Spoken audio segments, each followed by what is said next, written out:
সে তো আসলে শরিয়া বাস্তবায়ন কেন করবে? সে তো নিজেই শরিয়া অনুযায়ী চলে না। তার লিডাররা অহরহ বিপর্যা মহিলাদের সাথে সব জায়গায় খোলামেলা। আসসালামু আলাইকুম। আজকে এই ভিডিওটা আপনাদের নিয়ে একটু গবেষণা করব।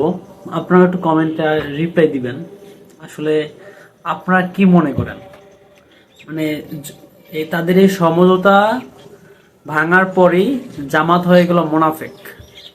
তো ভিডিও শুরুতে আপনাদের একটা ছোট ভিডিও দেখাইনি, চরমনাইয়ের ফজলুল করিমের। অনেক প্রস্তাব আসছে, কিন্তু কেন যাই নাই? ইসলাম হুকুমাত কায়েম করার জন্য। এর জন্য আমি বিশ্বাস করি যারা ইসলাম হুকুমাত কায়েম করতে চায় না, শরিয়া আইন বাস্তবায়ন করতে চায় না, নাম দেয় ইসলাম, এর চেয়ে বড় মুনাফিক এবং ধোঁকাবাজ গোটা দুনিয়াতে থাকে না। আসল মুখে যা বলি কাজেও তা করি। আর আমি দেখি জামাত সে তো আসলে শরিয়া বাস্তবায়ন কেন করবে? সে তো নিজেই শরিয়া অনুযায়ী চলে না। তার লিডাররা অহরহ বিপর্যা মহিলাদের সাথে সব জায়গায় খোলামেলা। ইসলাম ইসলাম করবেন, শরিয়াত মানবেন না, এটা হবে না। অনেকে প্রশ্ন করতে পারে, হুজুর ইসলামী আন্দোলনের সাথে জামাত এসেছিল, এখন তাই কেন? অন বক্স পলিসি কি হলো? On box. আচ্ছা, আপনারা বুঝতে পারছেন যে ইতিপূর্বে তিনি জামাতকে এর আগে অনেকবার মুনাফিক বলেছে। এই রিসেন্টলি সমঝোতা ভাঙার পরে তিনি আবার জামাতকে মুনাফিক বলে সম্বোধন করছেন। কেন সম্বোধন করছেন? কারণ জামাত ইসলাম শরিয়া আইন চায় না। তারা ইসলামী নাম দেওয়া সত্ত্বেও, ইসলামী দল, নিজেদের ইসলামী দল স্বীকার করা সত্ত্বেও তারা শরিয়া আইন চায় না। এই জন্য হলো জামাত ইসলাম একটা মুনাফিক দল। তো জামাত ইসলাম শরিয়া আইনে বিশ্বাস করে না এবং তারা অনেক বেপর্দা মহিলাদের সাথে মিটিং টিটিং করে।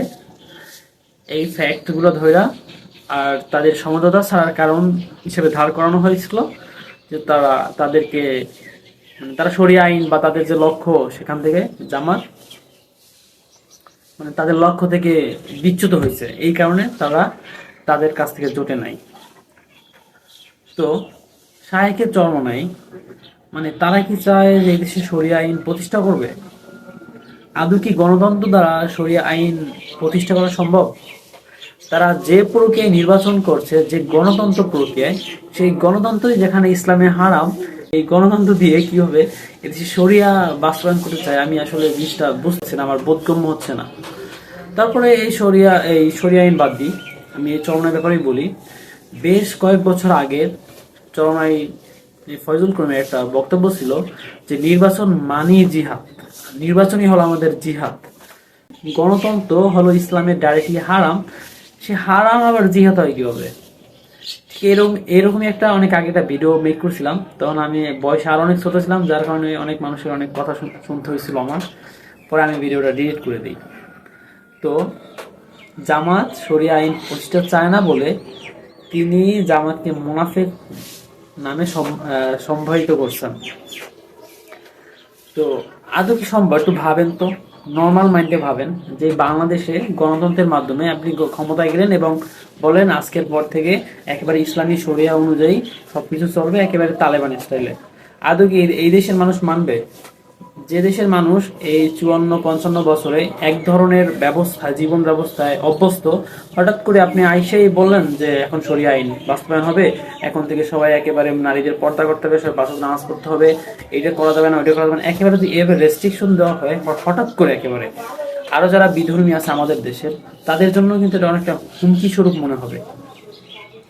আপনি সিস্টেমটা এইভাবে করতে পারেন, আগে মানুষকে বুঝে ওই প্রতি উদ্বুদ্ধ করে তারপর আপনি শরিয়া আইন প্রতিষ্ঠা করতে পারেন, বা শরিয়া আইনের যে সৌন্দর্যটা মানুষের ভেতরে মানে মানে ফুটিয়ে তুলা বা ওইদিকে অনুপ্রেরিত করে তারপর এটা করতে পারেন। কিন্তু আপনি এখন গণতন্ত্রের মাধ্যমে করতে চাচ্ছেন, আসলে গণতন্ত্রই তো এখানে জায়েজ নাই, ইসলামিক গণতন্ত্রই তো হারাম, সেখানে আপনি গণতন্ত্রের মাধ্যমে আবার শরিয়া আইন বাস্তবায়ন করবেন কিভাবে? আদৌ এটা সম্ভব? আপনি যদি 100 বছর চেষ্টা করেন এই গণতন্ত্রের মাধ্যমে আপনি শরিয়া আইন বাস্তবায়ন করবেন, জীবনও সম্ভব হবে না। কারণ আমাদের দেশে মানুষ দিন দিন আধুনিকতার প্রতি আকৃষ্ট হচ্ছে, সোশ্যাল মিডিয়ার প্রতি আকৃষ্ট হচ্ছে। তারা নেগেটিভ বিষয়ে গুলোর প্রতি বেশি আনন্দ ফিল করতেছে। আপনি এই জাতির কিভাবে গণতন্ত্রের মাধ্যমে নির্বাচন করে আপনি ক্ষমতায় এসে সরিয়ে আইন বাস্তবায়ন করবেন? আদৌ কি এদেশের মানুষ মানবে?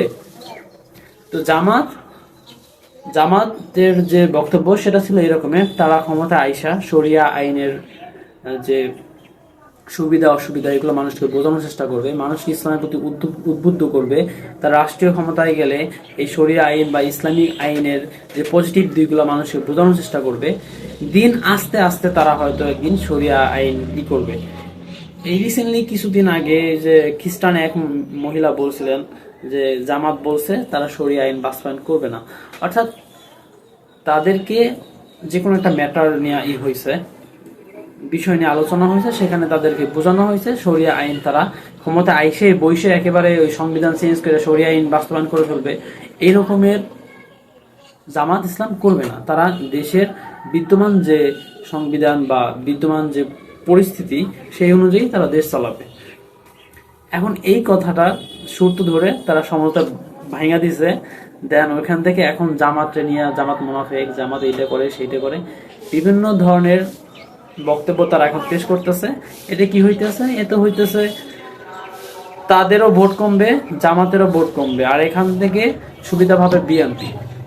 কারণ ইসলামপন্থী যারা ইসলামের পক্ষে ভোট দিতে চাইছে বা তাদের যারা ভক্ত, দেখা যাবে হাত পাখায় কিছু ভোট পাবে একটা আসনে, দাঁড়িপাল্লায় কিছু ভোট পাবে, আর এখান থেকে বিএনপির মেজরিটি পার্সেন্ট ভোট পাবে বিএনপি। কারণ মানুষ দ্বিধাদ্বন্দ্বে পড়বে আসলে কারে ভোট দিবে। মানে ইসলামিক পক্ষে ইসলামিক যেটা ব্যালট ভোট দিবে একজনকে, এখানে গিয়েই মানুষ দ্বিধাদ্বন্দ্বে পড়বে। অর্থাৎ এখান থেকে সবচেয়ে বেশি সুবিধা পাবে বিএনপি। তো আপনি কি মনে করেন চরমনাই এই যে ফয়জুল করিম তিনি যেভাবে বলছেন গণতন্ত্রের মাধ্যমে তারা শরিয়া আইন বাস্তবায়ন করবেন, এটা কি আদৌ সম্ভব বলে আপনি মনে করেন? কমেন্টে জানিয়ে দিতে পারেন।